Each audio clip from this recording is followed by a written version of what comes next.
جس سے ہمارے اندر یہ احساس پیدا ہوتا ہے کہ بھوک کتنی بڑی آزمائش ہے اور بھوکا رہنا کتنا مشکل ہو جاتا ہے۔ ہم اس وقت جو ہے وہ 3-4 بج رہے ہیں اور میں اور آپ دیکھیں ہم کس جگہ پہ کھڑے ہیں۔ ہم نے صبح خوب جی بھر کے کھایا تھا، لیکن اب ہم جو ہے وہ شام تک جو ہے وہ بھوک کی کیفیت محسوس کر رہے ہیں۔ یار ہم نے تو صبح بھی جی بھر کے کھایا تھا،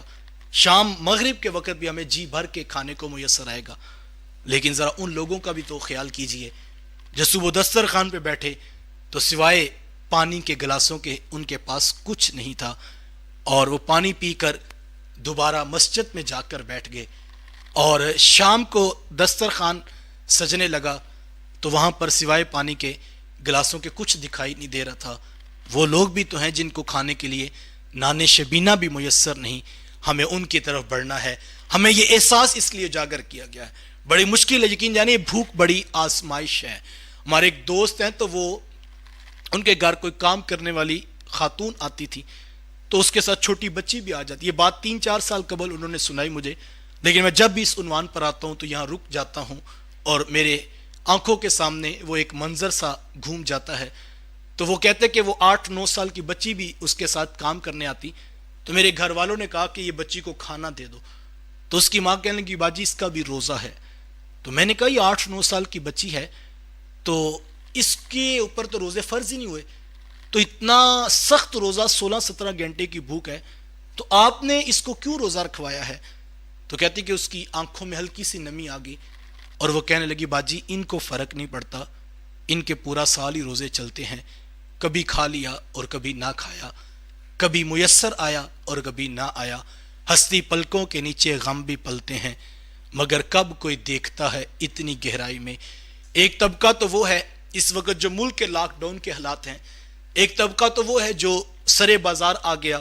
اور آپ نے راشن گاڑی سے دیا تو انہوں نے قبول کر لیا، ان کو بھی دیجئے، میں نیت پر کسی کے فتویٰ نہیں دیتا،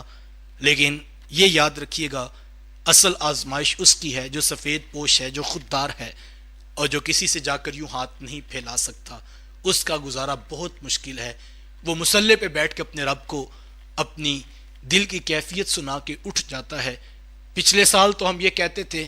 کہ اللہ بھلا کرے یہ سوسائٹیوں کے اندر افطار کے دسترخوان سجانے والوں کا، چلو کوئی محلے والا اپنے محلے میں عزت سے نہیں کھا سکتا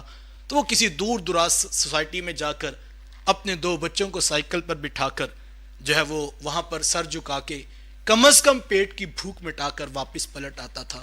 لیکن اس موسم میں تو اب وہ دسترخوان بھی کہیں پر نظر نہیں آ رہا۔ تو میری اور آپ کی ذمہ داری اس حوالے سے اور بھی بڑھ جاتی ہے۔ قرآن نے ہمیں واضح کہا تھا اے مخاطب ان کو تلاش کر جو لوگوں سے لپٹ لپٹ کر سوال نہیں کرتے، جو آ کے ڈنڈورا نہیں پیٹتے، جو آ کے دروازہ نہیں کھٹکھٹاتے، جو یہ نہیں کہتے ہمیں بھوک لگی ہمیں بھی کھانا کھلاؤ۔ کہا مخاطب تو ان کو تلاش کر۔ یہاں ذہن میں سوال پیدا ہوا تھا کہ مالک جب وہ مانگتے نہیں ہیں، جب وہ بتائیں گے نہیں تو ہمیں کیسے پتہ لگے گا یہ بھوکے ہیں؟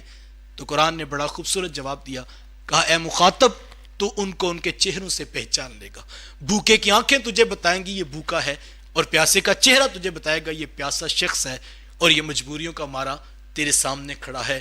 سب سے پہلے میں اور آپ اپنے بہن بھائیوں میں، اپنے اعزا و اقربا میں، اپنے رشتہ داروں میں، اپنے ملازمین میں، اپنے دیگر جو ہے وہ وابستہ لوگوں میں تلاش کرے کون کون لوگ ہیں جن تک مجھے اور آپ کو پہنچنا چاہیے۔ اپنے وسائل دیکھیے، اپنی طاقت دیکھیے، اپنی استطاعت دیکھیے، اور پھر ان لوگوں تک عزت اور خودداری کو پیش نظر رکھتے ہوئے رات کی تنہائیوں میں ان تک پہنچا دیجئے۔ یہاں علماء نے یہاں تک مسئلہ لکھا ہے کہ اگر آپ کو پتہ ہے ایک مستحق شخص ہے اور اس کو ایون یہاں تک کہ زکوٰۃ بھی دی جا سکتی ہے، لیکن اگر اس کو کہیں گے زکوٰۃ کے پیسے ہیں، وہ عزت دار ہے، خوددار شخص ہے، وہ نہیں قبول کرتا، تو میرے حضور کا دین مجھے یہاں تک اجازت دیتا ہے کہ تم اپنے گھر بیٹھ کر ان پیسوں پر زکوٰۃ کی نیت کر لو، اور تمہیں اس کو بتانے کی ضرورت نہیں، تم اس کو تحفہ کہہ کر بھی دے سکتے ہو۔ اس سے ہوگا کیا؟ تمہاری زکوٰۃ ادا ہو جائے گی، تمہارے رسول کے غریب امتی کا بھرم رہ جائے گا۔ مجھے تو دین یہاں تک چلے جانے کی اجازت دیتا ہے، مجھے اور آپ کو اس پر غور کرنا ہے۔ سادہ سی بات میرے استاذ مکرم فرمایا کرتے ہیں، آپ فرماتے بیٹا میں تمہارے بچوں کے ساتھ پیار کروں تو تمہیں اچھا لگوں گا نا، تم میرے بچوں کا منہ چومو تو مجھے اچھے لگو گے نا۔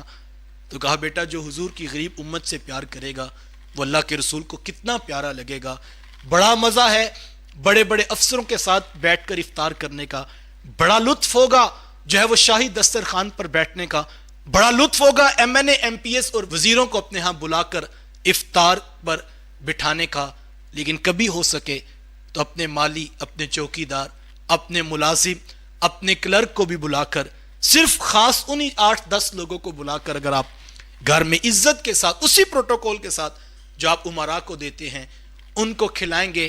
تو غریب ہوتا ہے جو دعا اس کے دل سے نکلتی ہے پھر وہ اسی کے دل کا خاصہ ہوا کرتی ہے. مجھے اور آپ کو اس کے اوپر غور کرنا ہے اور یقین جانیے یہ بانٹنے کا موسم ہے. میرے حضور علیہ السلام نے قسم اٹھا کر فرمایا تھا میں اللہ کی قسم صدقہ کرنے سے مال کم نہیں ہوتا, مال بڑھ جاتا ہے. یہ بانٹنے کا موسم ہے اور اس موسم کے اندر حضور علیہ السلام کی حدیث میں آتا ہے